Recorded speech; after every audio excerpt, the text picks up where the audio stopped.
Longtime Cincinnati area television viewers know Pete Scalia from his time at Channel 5. Then he was in Dayton, then on morning TV in Columbus, and now he has started a new venture meant to empower and inspire all of us. Pete, how you doing? Hey, Betsy, I'm doing great. It's great to talk to you. Oh, it's good to see you too. Pete and I were cohorts at Channel 5 back in the day, so full disclosure there. But Right. before we start talking about, what you're doing now in the foundation, let's talk about kind of your journey to get here. As I mentioned, you've kind of made the circuit to Columbus. Um, Mhm. you and your wife, Amy Scalia, longtime editor of Cincy Chic magazine. People might know her from here and Columbus, C-Bus Chic.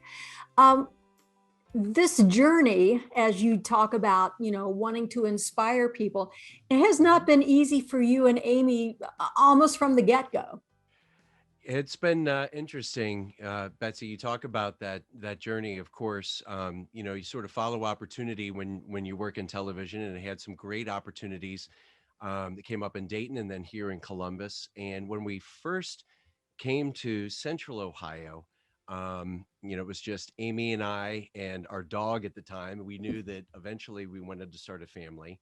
And we moved up here in 2011. And by 2012, we decided that we wanted to maybe look into starting a family. And I had been at age 30 diagnosed with severe rheumatoid arthritis. And I pretty much, even when I was on air at Channel 5, I had been diagnosed by that point, but Mhm. was on a pretty good cocktail of treatments and medications to keep it under control for about 8 years. And when we wanted to start a family, though, that meant me, we thought, temporarily going off of all those medications and treatments. And it ended up taking a lot longer than we thought it would to become parents. Um, and that was something that, being off those medications, we had to be off of them for about 6 to 8 months before we could start trying. And then when we did, we thought we were pregnant and experienced a miscarriage. And the longer I was off my medications and trying to mask it with steroids and things, when you work at TV, people notice when your appearance starts to change. And I had always been open about, being a guy living with rheumatoid arthritis, but now we decided then that we wanted to be open and share our journey as we were going through this because I couldn't hide the way I looked. I got to the point where I literally had coworkers when I worked at WSYX. They would come and meet me in the morning with a wheelchair and take me in to the set and put me up at the anchor desk. Mm. And all this was happening while we were trying to conceive. And ultimately, we were able to start the IVF process. I started seeing a rheumatologist here in Columbus. All of the cartilage in my hips, knees, most of my body had been completely deteriorated, but it was masked by sort of that puffy face you get from using the steroids and things. And so basically, we it ended up being quite the journey. I had bilateral hip replacement, both hips replaced in December of 2013, and 14 months later had both of my knees replaced. And in between that time, Amy was laid up on bed rest, high risk pregnancy with our first daughter Lola. But we shared this whole journey on television, on social media, and really got involved with, just we heard from a lot of people who were inspired by our journey. And then sort of like everything that we went through, we kind of found there was a common theme of never giving up. Right. And so through my involvement with the Arthritis Foundation, and Amy has shared her side of the public story publicly. We always wanted to do a little bit something more with that, and enter COVID, and that sort of kind of helped the process along a little bit. So here you are in the middle of pandemic and you decide, Hmm. hey, I'm going to leave my anchor job in Columbus and start this.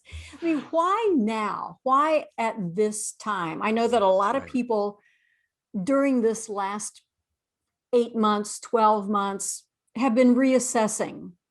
What am I doing in my life? Am I living Hmm. where I want to live now that we know that we can work just about anywhere? Was this kind of a revelation for you and Amy that, you know what? Let's find our purpose?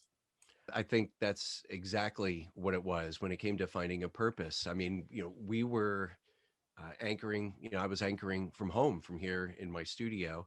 And, somebody who comes from a production background, and I'm kind of looking around like, okay, so I mean, I could do this from home. I could still reach people, interact with people.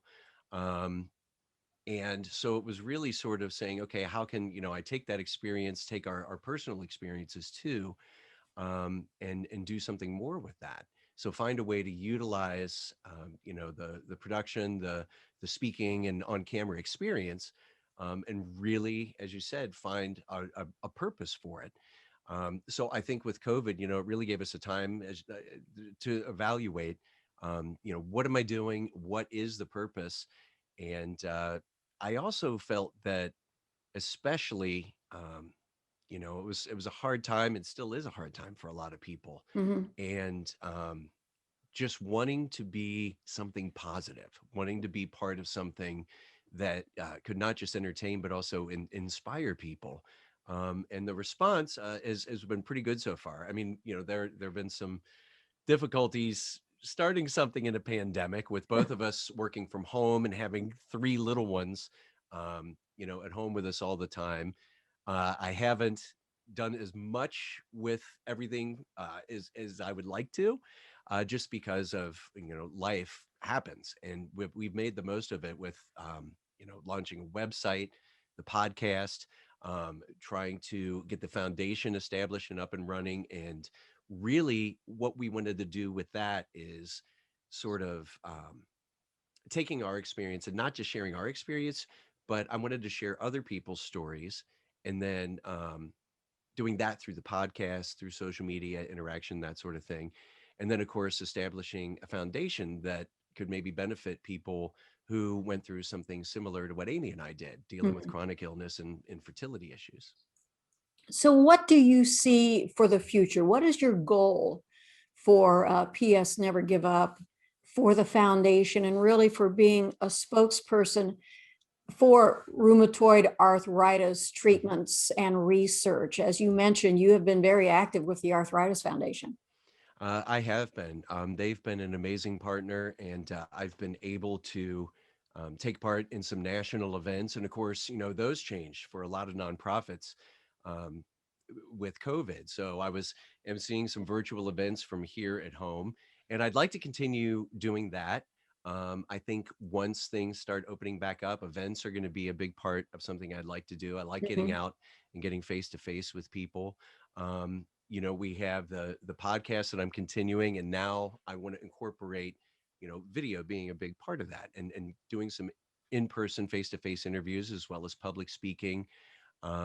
We also, I mean, of course, had to launch the online shop too. And it's kind of like a lot of people that I've met through speaking through the Arthritis Foundation, chronic illness can feel isolating. And during the pandemic, I think it was even more so.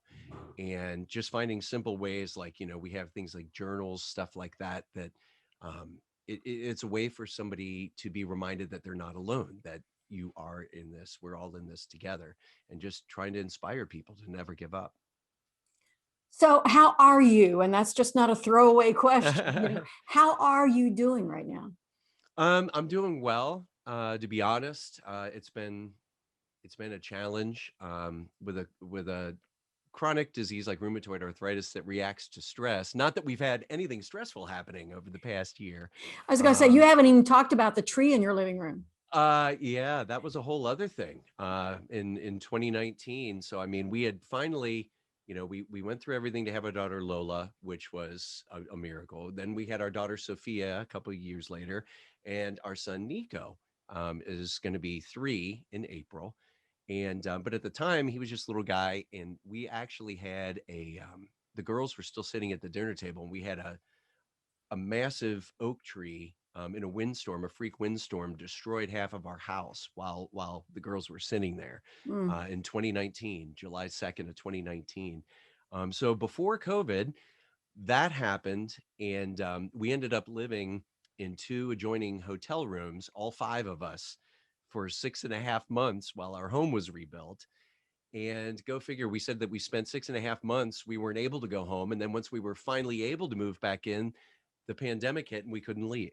So, so it's been challenging, but it's, in a way though, it's been fun. All of this stuff, it incorporates all the things I love, right? I mean, you can see, I used to tour playing music, and I'm trying to like rediscover all these things.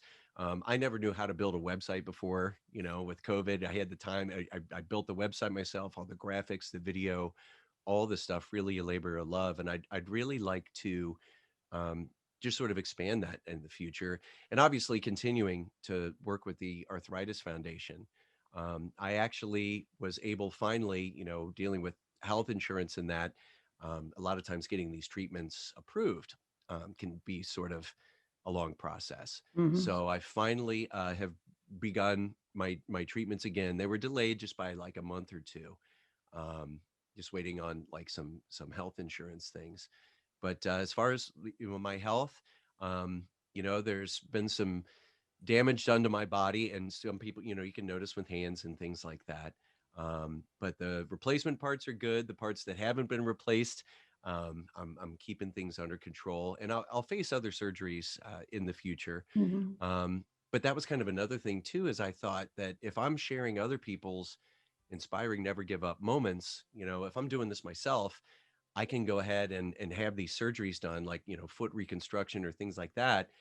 And we could do this while I'm recovering from home, which is kind of a cool thing. And hopefully, even just doing that will continue to inspire other people to just find a way to never give up. And I think you're right that this is a time that we all need positive stories and good news that kind of get us through. But if people want to get involved, how Mhm. do they do that? Just go to the website, psnevergiveup.com. We have everything laid out there. I have a blog that I'm constantly posting to. You can also find us on social media at PS Never Give Up Podcast. You could listen to the podcast wherever your choice of podcast player, whether it's Apple Podcasts, Amazon Music. And I'm looking forward to sharing those stories. And as I mentioned, having some events. Both virtual and in person, as we get the foundation established. We really want to interact with people and have some fun events that we hope you'll take part in. And part of that too, we wanted to establish a grant. We know personally that it can be pretty expensive to go through IVF treatments, and that's something that we would like to help out with in the future. So please, psnevergiveup.com, check out the website. I love hearing from people, and if someone has an inspiring story that they would like to share, I would love to hear that as well. Terrific. Pete Scalia, a long way from doing traffic at Channel 5, huh? Yes, been quite the journey. It always has been. Well, Pete, best of luck. Give our best to Amy, and we look forward to seeing PS Never Give Up growing over the next few months and years. Thanks for being with us. Thanks, Betsy.